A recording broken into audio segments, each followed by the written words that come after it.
started now. Okay. Let me switch and let's see. Share screen and email. And we will go just start at the guide. So the male Nomada are similar to females, no surprise there. They have a couple of features that females don't have. We'll talk about those, but a lot of the characteristics are going to be the same, and so we don't need to spend as much time.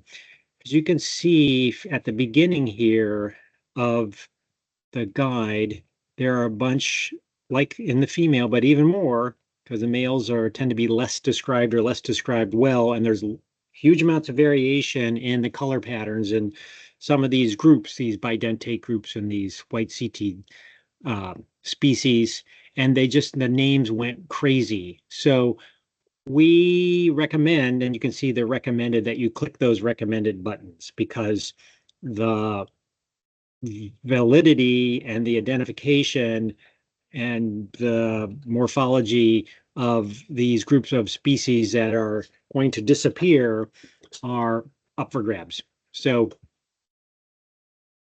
that's for now. Some of this will change, like Electella, we probably have some males that we can add in, but many of these others it's just the whole system needs to be retooled, and I think hopefully people are working on that.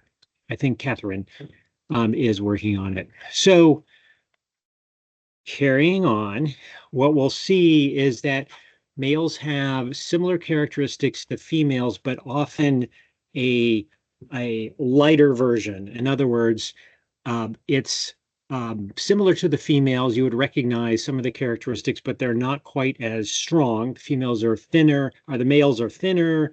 The CT, for example, on the legs are not quite as robust, sometimes difficult to see, which, is not helpful. We'll take a look at several species, but the patterns are about the same. So we'll go right to some of the things that are very different. So one of them is that instead of having a pseudopygidial area, so there's nothing like the pseudopygidial area at all on males, but they do have a pygidium. Gosh, would that be T7 on the males? I'm not sure what the segment actually is, but it's always there, it's always prominent, and we basically have two states, which we can easily show you, notched and rounded or flat. And we'll just pop over to a visual here on the microscope. This is Nomada sulphurata. That group is characterized by stripy butts and being relatively robust. And this is the state of the pygidium that you find in more or most of the Nomada. So most of the Nomada males have a notched pygidium. Why is it notched? I don't really know. And we're going to swap this one out. And then we need not really cover this any further because not a very nuanced character. And I'm going to set this aside somewhere. How about on that? And we'll come back to it. And we're going to look at Nomada affabilis. So that group, which has, so things with rounded, I believe, I have not made a study of this.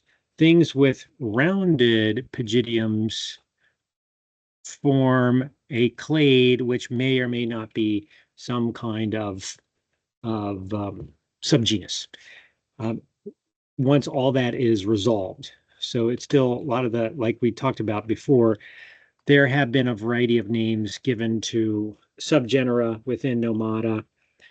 A lot of times they make some sense, but people argue over them, so it's not a well-defined thing. So this affabilis, this is probably, I think, is pretty much known to be a specialist not on Andrena, which the bulk of Nomada are parasitizing, but a parasite on Eucera and perhaps other eucerines. Anyway, there it is, rounded out. Not a difficult to determine characteristic. When you look at a bunch of these, there are differences in the size, shape, a bit, but it is rarely used. I don't think we use it at all in terms of differentiating at the species level anything other than is it notched or is it not notched, because there are other characteristics that are so parallel to it, like color and presence of hairs and raised areas, that using the uh, pygidium has not been a priority for determining different species. If we go back now to sulphurata, I'm going to take the label off here. We can look at the CT again, because the CT are the key. Let me just make sure I have this lined up. The key for good identification and being, when you have a whole series of them, looking at the CT of the specimens you have and comparing them helps you at least group them together, because there are patterns there. We've outlined in the guide some patterns like thick or thin, long or short. Visual, this is why having long strings of specimens is useful, because then you can see the patterns without having to describe them in detail to someone who has never seen one before, which is always a problem of guides. All right, let's see if we can see the CT on here. So like I mentioned, they're essentially always present, and they are always reflective of the female state. What the CT exactly are used for is a little bit unclear. It may have something to do with nest invasions and that sort of thing, but they have them. They're pretty variable. I cranked up to the absolute top. And it's slightly difficult to see here, but I believe that's so when we talk about the characteristics, so we're looking at for those of you who missed the previous sessions, we're looking at the apical end of the hind tibia. This is the basotarsi down here, going down further.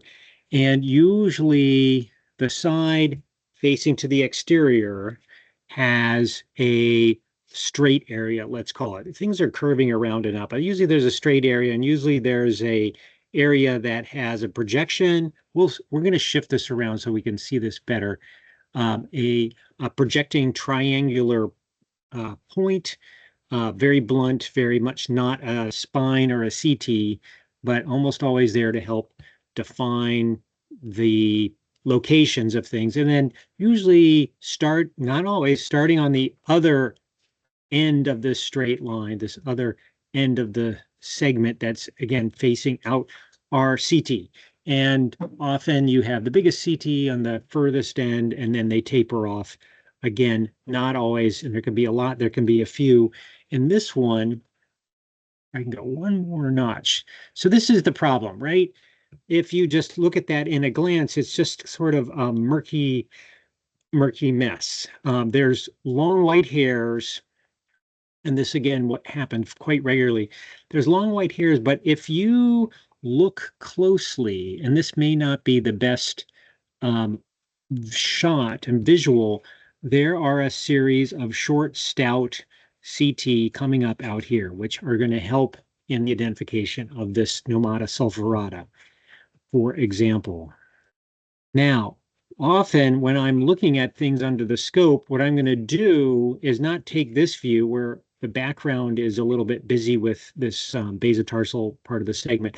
I'm going to twist the specimen. Again, I'm going to try and do this so that I'm looking in this direction. Okay, I'm looking this way, and I'm looking from what amounts to be the underside of this segment into space, and I'll often hold my finger under there so that what I get is the stouter, shorter segments of the actual CT show up a lot easier in that kind of light as outlines than in this one where there's a lot of competing textures from the long white hairs. Long white hairs are almost always present. And when you are working with the males, the CT that, again, are a reflection of what's going on in the females, unlike the females, often don't extend beyond the white hair. So again, they're hiding down here. You have to find them. Let's see if we can shift this view a couple different ways. So here we are way backed off, right? So we're looking at this outer face of the hind tibia, apical end. There's the tibial spurs, which I can't think of any particular species where the tibial spurs are useful at all. So that would also points out maybe we should look at them because maybe they are useful and we're just not paying attention. All right, now I'm going to try the tricky process of coming up with a different upside down view that will highlight the CT better. Oh my God. All right, maybe something like that. I'm looking at my other microscope, trying to line this up. And literally the specimen is now upside down, as you can see here. And if we're lucky, it's possible that the pin itself may be in the way. Maybe not quite. We're looking at the hind CT.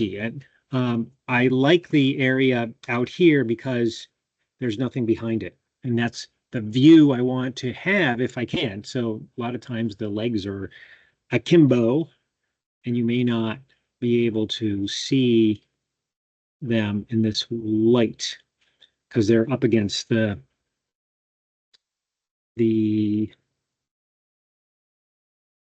what am I trying to say? Up against the body of the specimen. So there's always a little bit of a problem.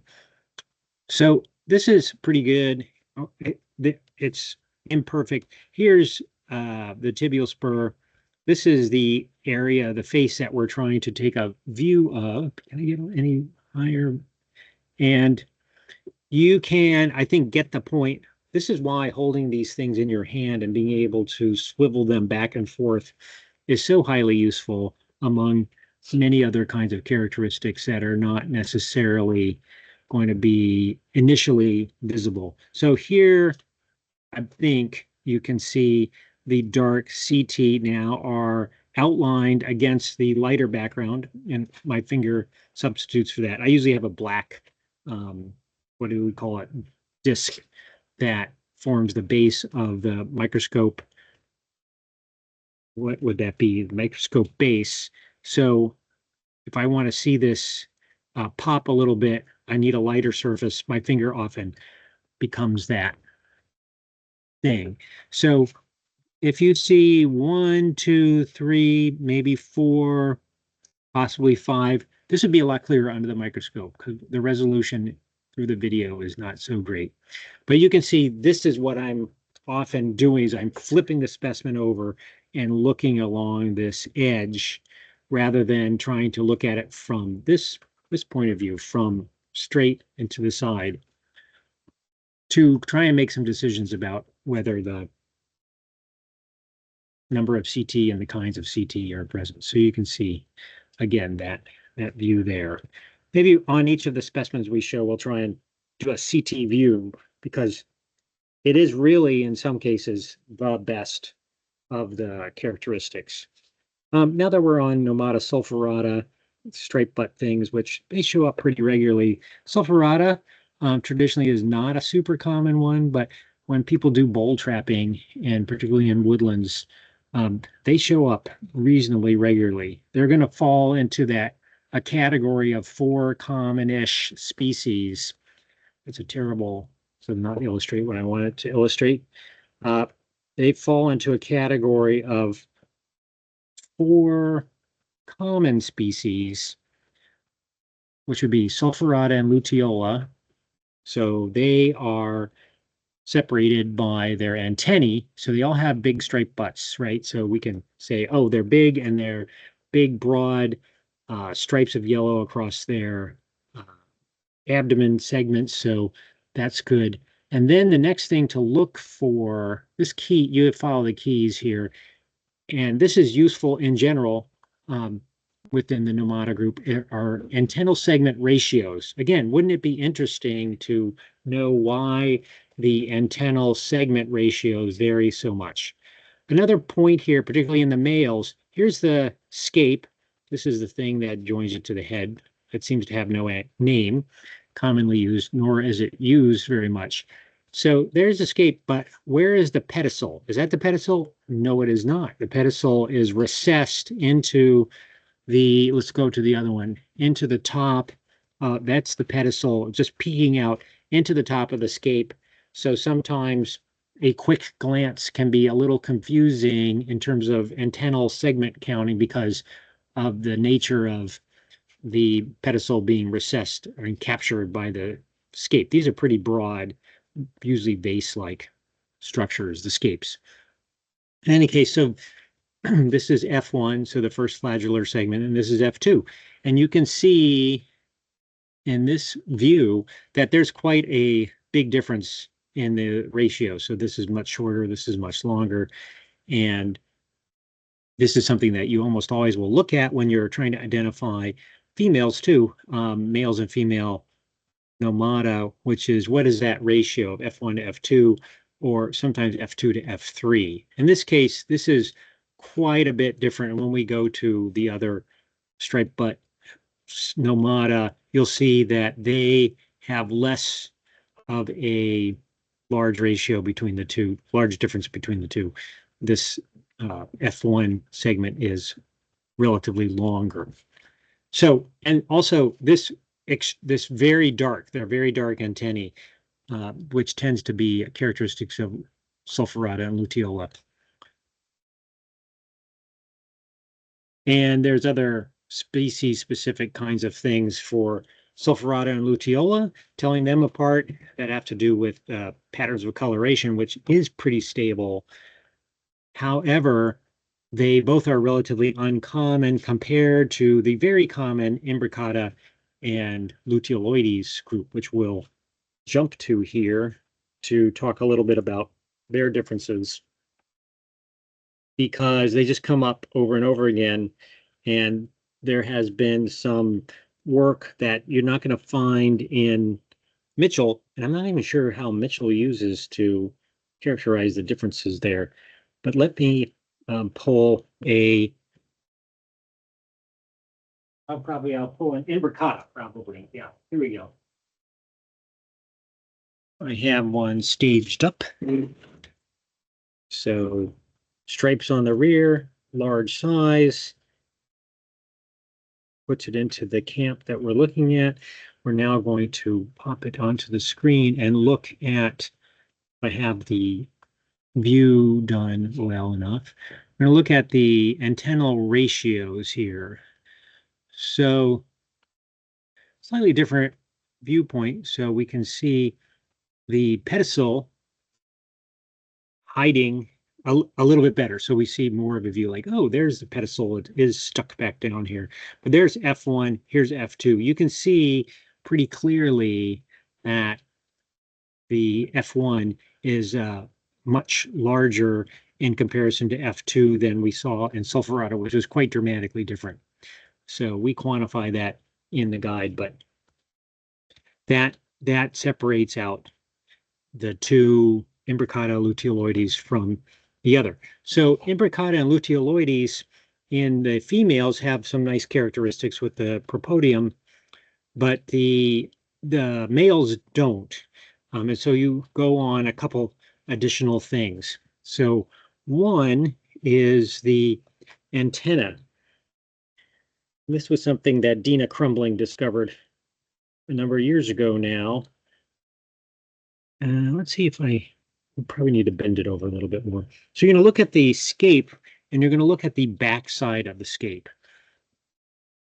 So if the antennae are completely flattened to the back of the head, this is difficult to see, but most of the time they're up. So in other words, if the scape was lying against the head, which sometimes it is, but you have two, usually not. Sometimes you can tickle it up if you're not.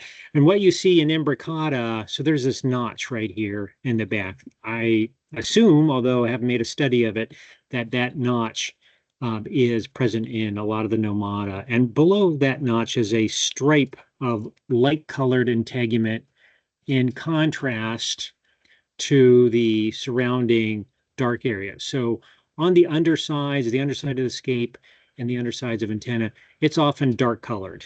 And in many of the Nomada species, and really in bees in general, because it's sort of like contrasting coloration. So the darker, the top is lighter and the bottom is darker, presumably to better camouflage the critter against the background it's sitting on. It's hard to see this one. I think it's twisted to the side. That's the lighter stripe is over on that side in this particular one. So that species has this light stripe. Luteoloides does not. It's all dark, so it's a uniform thing. The other aspect here, and this was Max Schwartz figured this one out, is you go to the middle leg, and maybe we'll look at this one because it's a little cocked the right way. And on the ventral side, so if the legs are actually walking around, this would be the side that's pointing down, there's very little hair, right? So it's basically, let's see if it's on this side too. This might be the upper side, perhaps, but maybe not. It's hard to tell a little bit. So, but what you're looking for is on the ventral, the lower side, like this would be the lower side on the hind legs, although not something we're looking at. There's almost no hair. So there are almost always a little bit of hair, little hairs, but it's not noticeable and it's very short. It's certainly nowhere near the width of the segment. And in luteoloides, there's quite a bit more hair, and it creates it's long enough to create a fringe. I'd say, I don't know if we quantify it, but we're talking about hairs that are somewhere between a quarter and a third the width of the segment as another characteristic. Otherwise, the species itself varies north to south sometimes in terms of the amount of yellow or lightness in there. So those two characters are going to be a big help in telling things apart. Okay, let's take a look at this particular specimen's CT. We have this angle on deck, so we always go to the hind tibia. We're going to go to the anterior edge, the outer facing part, and let's zoom in. If you recall, these two species, again, similar in the female as they were in the male, had CT that, so here's I believe this is, can I get any, there we go. This is the triangular projection that sort of is placed on one corner of the outer face, and the other side would have CT, which we can't see very well because we are in line with all the white hairs, and whatever CT might be hiding in there, again, it's going to be lower, shorter than the hairs on the segment, aren't super visible. So let's see if we can make them visible. So zoom back down. I'm going to twist this in this direction. Is that going to be useful? I'm going to twist the whole specimen instead. And maybe a tiny, don't snap its head off. Maybe a tiny bit more. Okay, so now we're looking more directly on the flat on that segment. As I mentioned before, this is not necessarily my favorite view, but let's just see what we can see here. from this view, because that's where most people would come into the game here, is they would look at it from this sort of direction. Here's the exterior face. There's the notch. Over here would be CT. And, you know, it's basically impossible to tell what's going on down there. Yeah, it looks like there might be a couple. Often the CT are reddish in color, not always. In different species, different things are going on. And I can't really see. So we're going to now go ahead, because this is really important, and flip this specimen over. See if I can see it with my other scope first. Get a good view so we don't have to spend all day looking at trying to line up the view on this. It's pretty good. And actually, it's not necessarily the exact view I would use, but because the CT are a little bit darker, it shows up well. So now I've flipped it upside down, going back here, and we're going to zoom in again on our inverted thing. And look, there is CT visible to us. And there's maybe 3 in there. And do I have it all the way up? Yep. And so when looking at this, though, so they are redder, they are thicker. So here's the hairs. So they stand out. There's the CT. One thing to notice is they're really not lying over like they do in the females. The females are approximately the same dimensionality, but they curve over and lay down along the rim. Very noticeably, and these are mostly straight. So we could change the view one more time so that I'm actually going to be looking upside down in this direction to see, but I can see it right here. So we're not going to dally any more on looking at those CT. Okay, so let's look at its counterpart, which is luteoloides.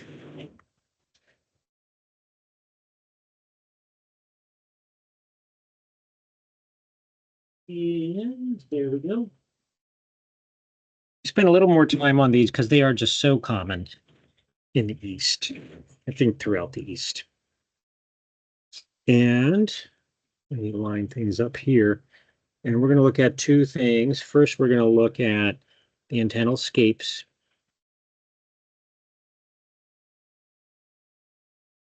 And 4 is just a completely dark scape underneath and without any stripe in it.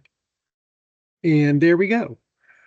A very dark scape there in terms of orientation is that notch again, but it's pretty obvious what the underside is in both these things. The top sides are, as they would say, maculated, so they have yellow and white and that kind of coloration going on. So now what we want to do is look at the legs here. And what we're looking for is what we mentioned last time, which is on the middle legs. So not on the hind legs, moving away from that. I think this is going to be my best shot, like this.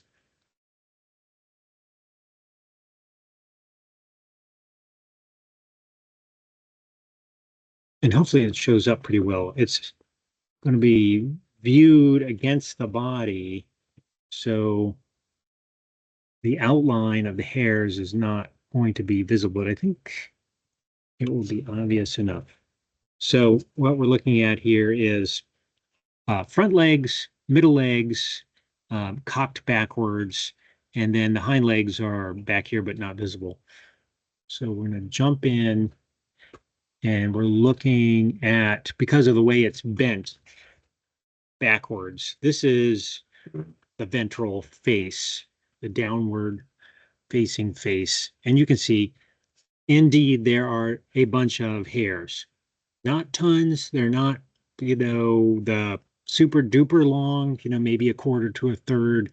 at most. This is a little bit hard angle here of the thing, but present nonetheless. So those are the two things I look for when I'm trying to separate out the imbricata from luteoloides. There's not really even a vibe that differs the two, or at least not one that I've come up with. So sometimes you can, when you're working with a group that's common and you see all the time, you don't have to look at the characters. You can just tell because the look and feel is distinct enough.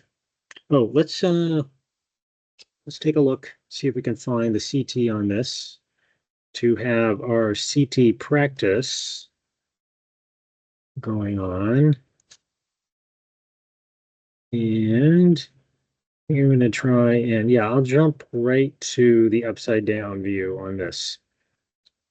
All right, I think I've got a good angle on this.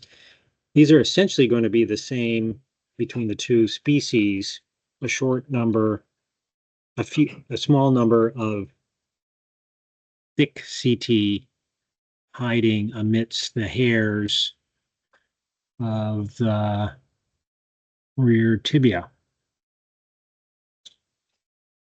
You might even be able to spot them from here. The light is a little low. I might bounce that up. But I'll bounce up the light. But you can see there's a CT right there. I'm looking from underneath. I can't tell, but I believe this is where the triangular projection is. This is the exterior face.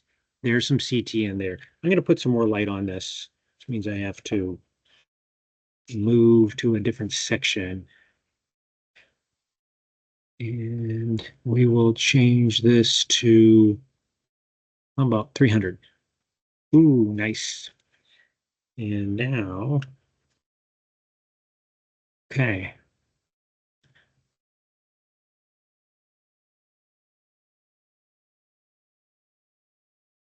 So if we look here, this triangular projection at the corner is, we're looking right down the thin side of it. So it doesn't really show well, but the CT show well. So as I mentioned, they're usually below the level of the white hair. So you can kind of barely see the white hairs that are here. And then you can see maybe 3 of the CT sticking out. Even though this is a big species and I have it on full magnification, we're still talking very small features.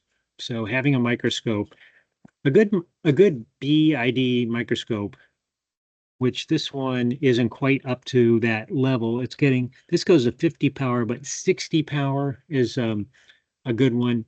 You get higher than that and it becomes sort of unmanageable to hold a specimen under the microscope and see anything without a lot of shake going on from your hands or just your heartbeat. And when we're looking at the CT, you often have to be at these higher magnifications. And someone's calling. I'm going to ignore them, but you will hear them. Okay, so I'm going to move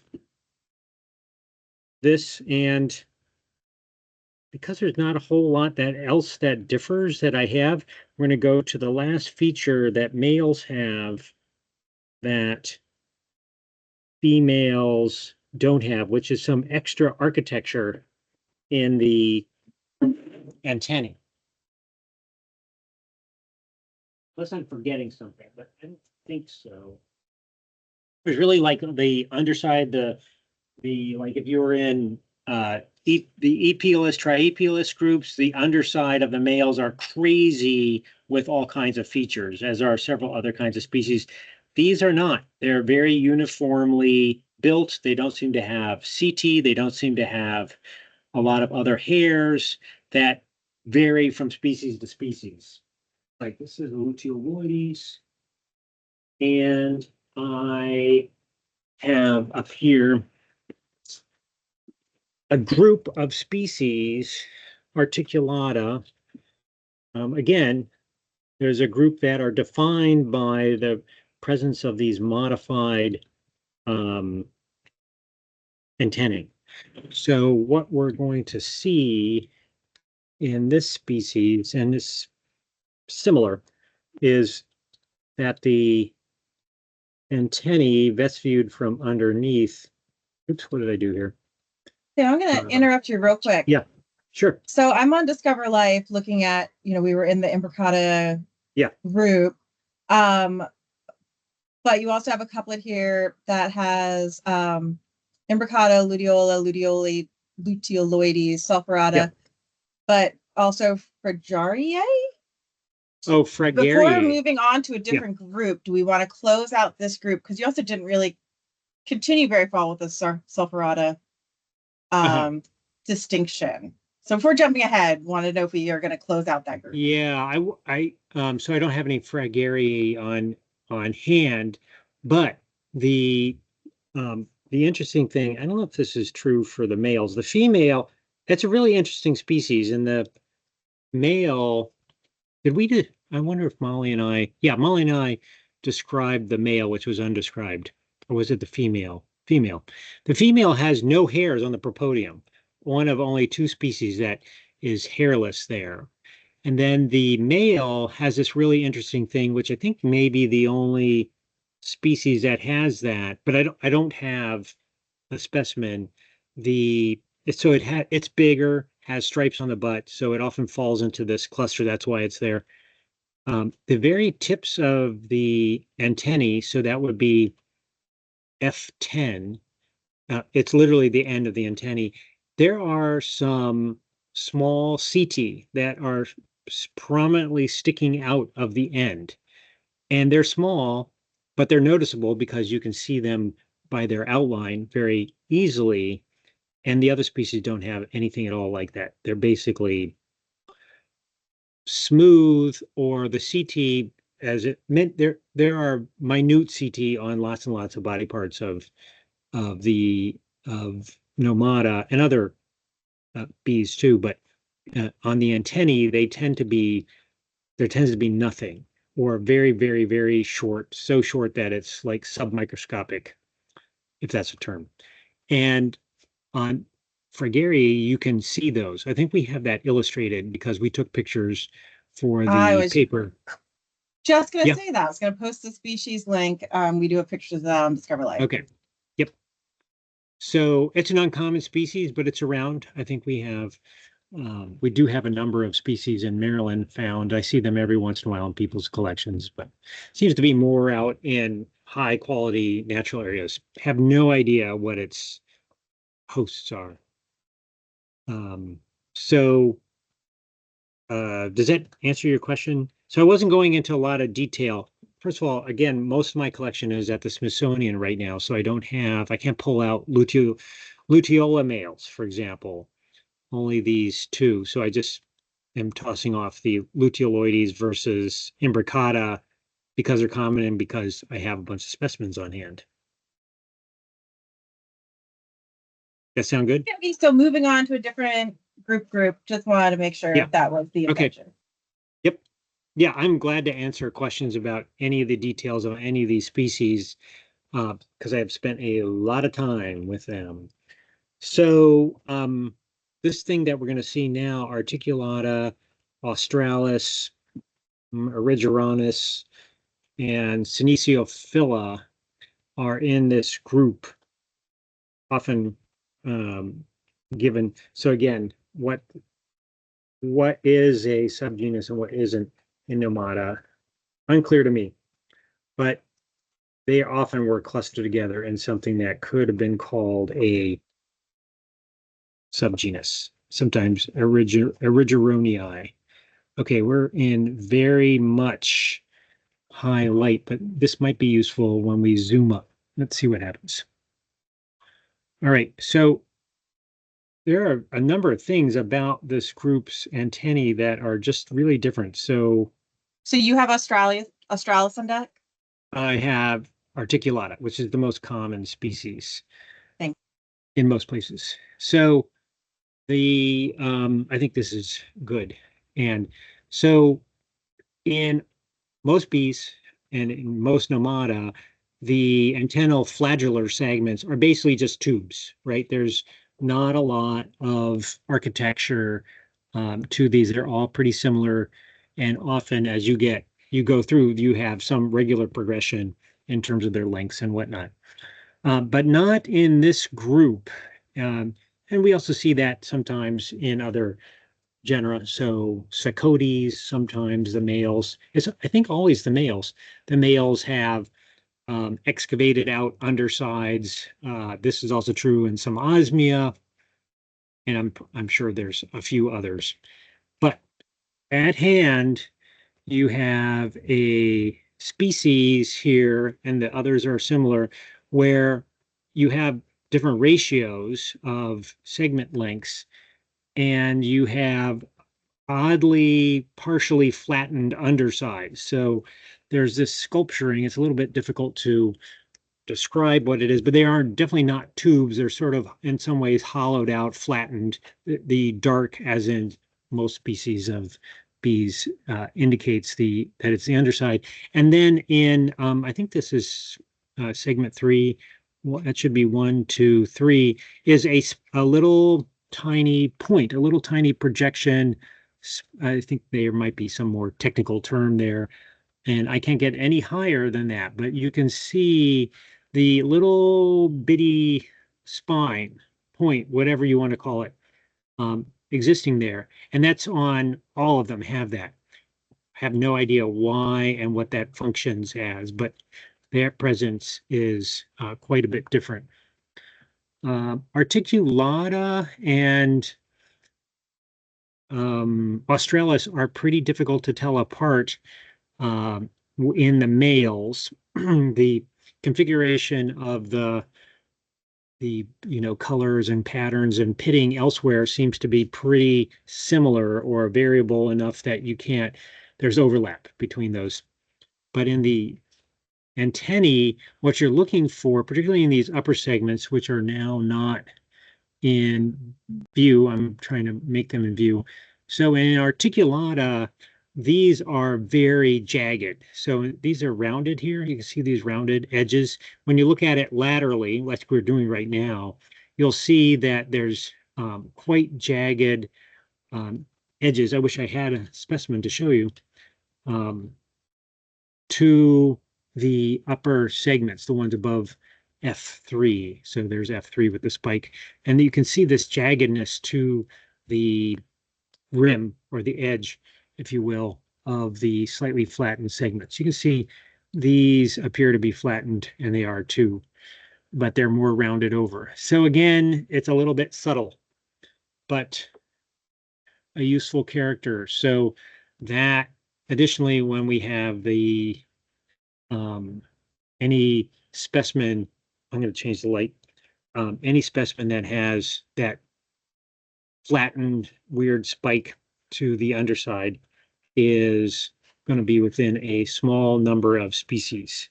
Why is this not going back to, there we go. I'm just going to drop the light so we can see a portrait of the species. So the females are completely red. So the abdomen is completely red. There's no yellow dots, yellow maculations, or stripes on it at all. But the males are quite different looking. Oh, rubicundus, I think, is another member of this group. A sand specialist, probably agapotsman species, as is this one. So light, focus. Okay. And we're going to go to 90. There we go. And so you can see, as I magnify this a little bit more,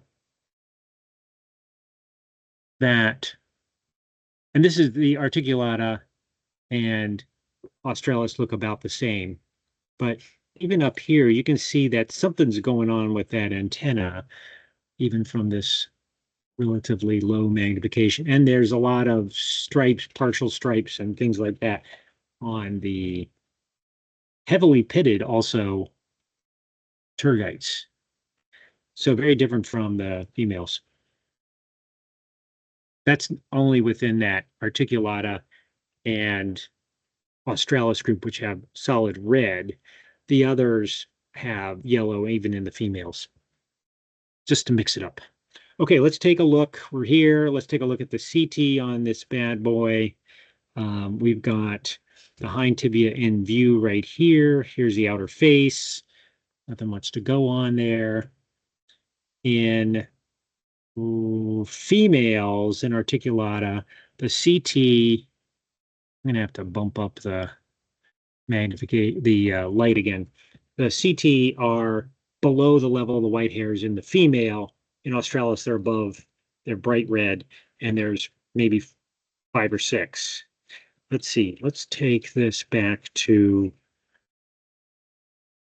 the light level that we were working with before, maybe 300, maybe not that much. Let's go to 200. Okay.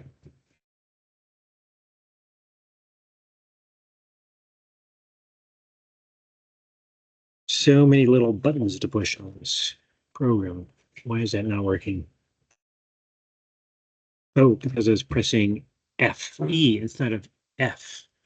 Okay, so at this light level, we can see the triangular point on the one corner, right? So there's that triangle projection that gives us some orientation. So theoretically, over on this side, we would see a series of CT. I don't see them, but let's see what happens when we turn it upside down. And hey, I'm actually online, but I'll be done in a hot second, Barry. It's our monarch queen has arrived. So if I turn it upside down, I can see maybe, ooh, very, very short CT. So they were short in the females. So as males go, I'm going to attempt to put this onto the screen, but I'm not sure how well that's going to show up. It's so very small. Let's see what happens.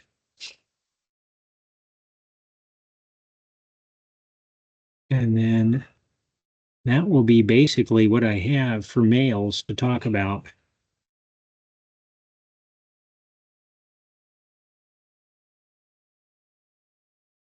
Take the magnification down, find the specimen. It's upside down now. We're going to go for this back leg.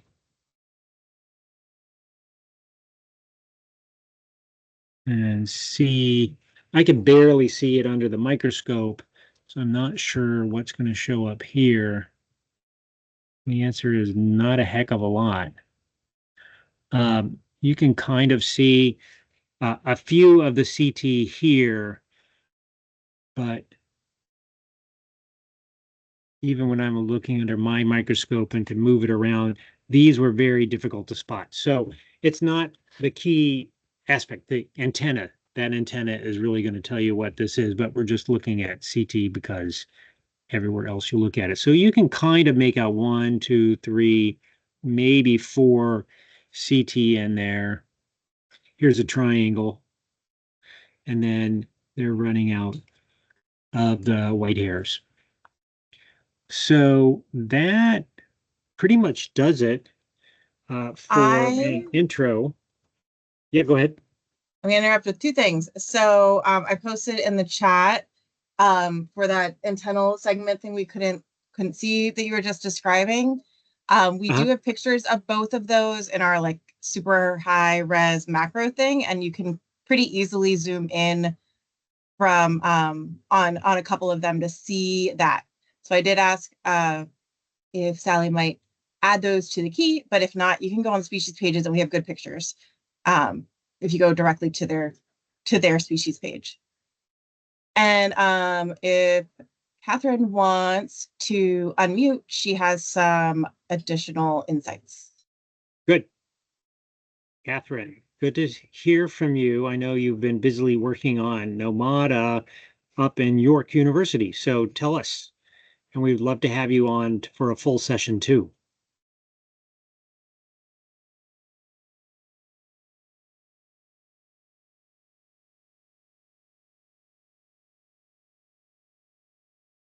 Here. Hi. Hey, So I was just saying, because part of my dissertation, I took pictures of all the males for the Eastern erigeronis group. So there's 5 uh-huh. species. All of their antennae, except for erigeronis and articulata, are unique. So they all have different bumps underneath.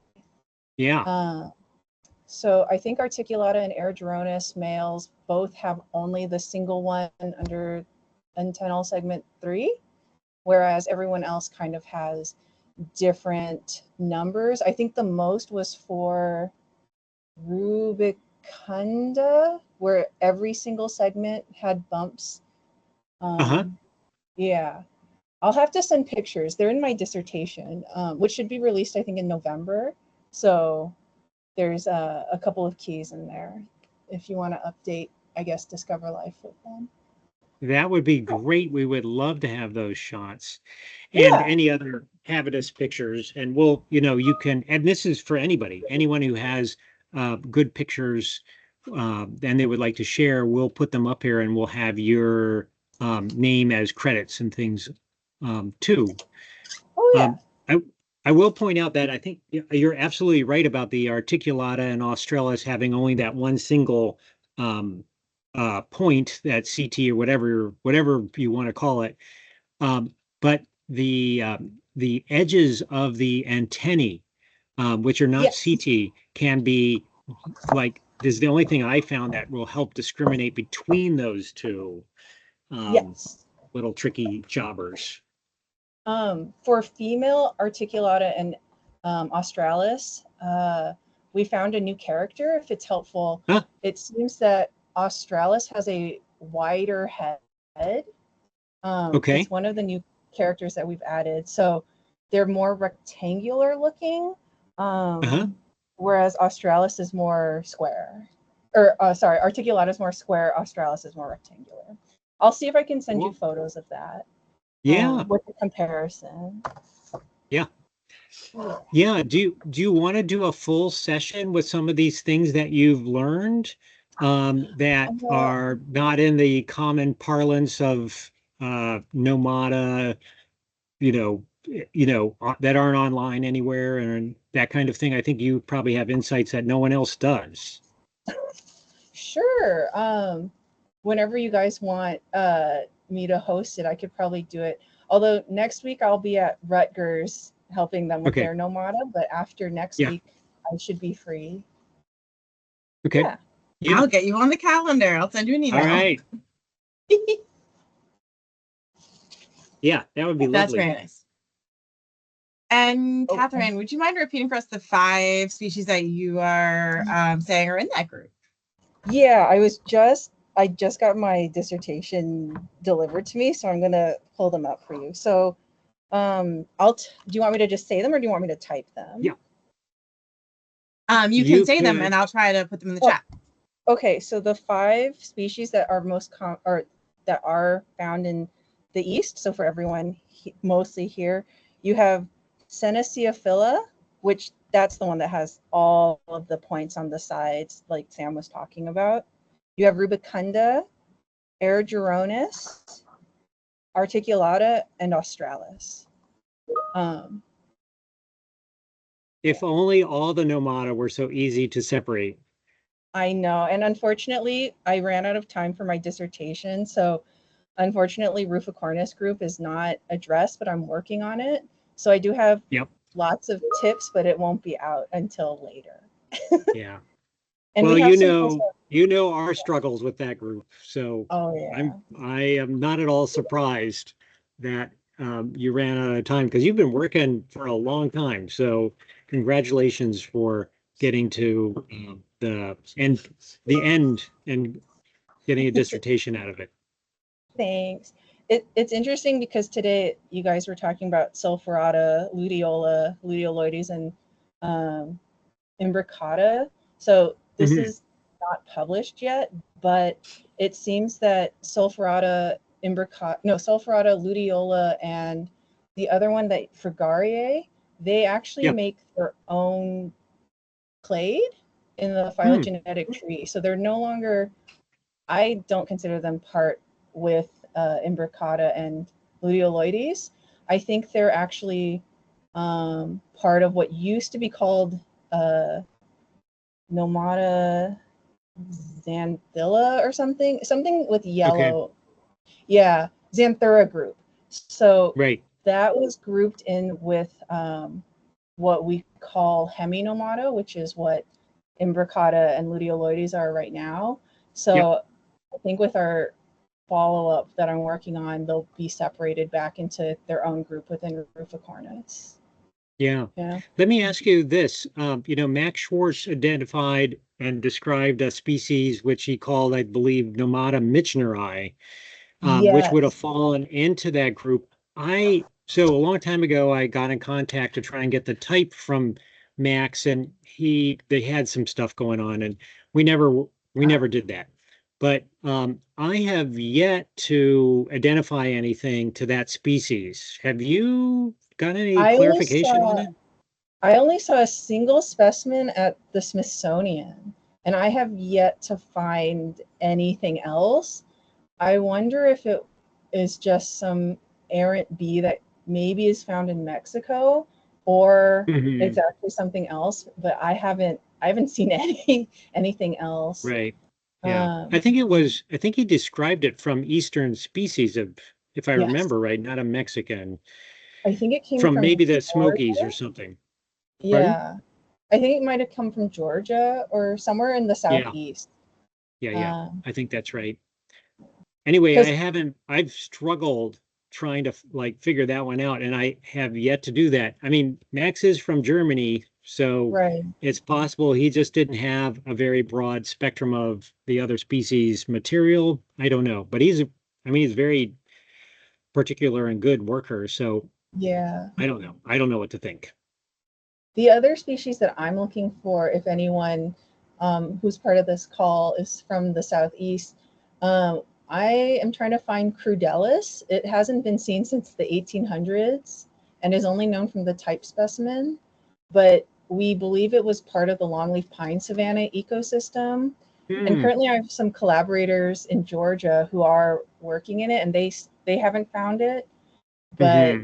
I was hoping that maybe there's a remnant population, but it seems unlikely, and it might be actually extinct. It's in Mitchell, Yeah. and it's actually the bee that's my photo, but I have yet to see a different specimen besides the type. Yeah. Yeah. Yeah. That's one of the several that I put into the magical mysteries Yeah. things. Yeah. If only we could Yeah. find it, other than the type, which I have not so Right. great photos of. Yeah. I think most of these things are probably around somewhere, is my impression. But, still you have to find them, and that means boots on the ground and maybe in these obscure plant communities. So don't give up hope. Yeah. I know someone on, I don't know, maybe it was one of your comments on either Discover Mhm. Life or maybe Bug Guide. Someone said they think they know what the host is or the record of the host, and there's populations of the host in Virginia, but no one has seen the Nomada on it, so it's hard to Well, I know. don't, if there's only one specimen, I Yeah, don't know how they would figure out what the host was. yeah. I'll have to go find that record. Um, but yeah, if anyone finds it, I will love you forever. Right. Yeah. You But got yeah, some let me takers in the know. chat for hunting them down. Oh yeah. Sweet. Thank you, Amanda. Hopefully you might be able to find it. But yeah, let me know and I can help you guys with just like shortcuts, things that I've learned, especially Yeah. for bidentates, because I got pretty good at those. Yeah. But yeah, I struggle with those, but we'll save that conversation.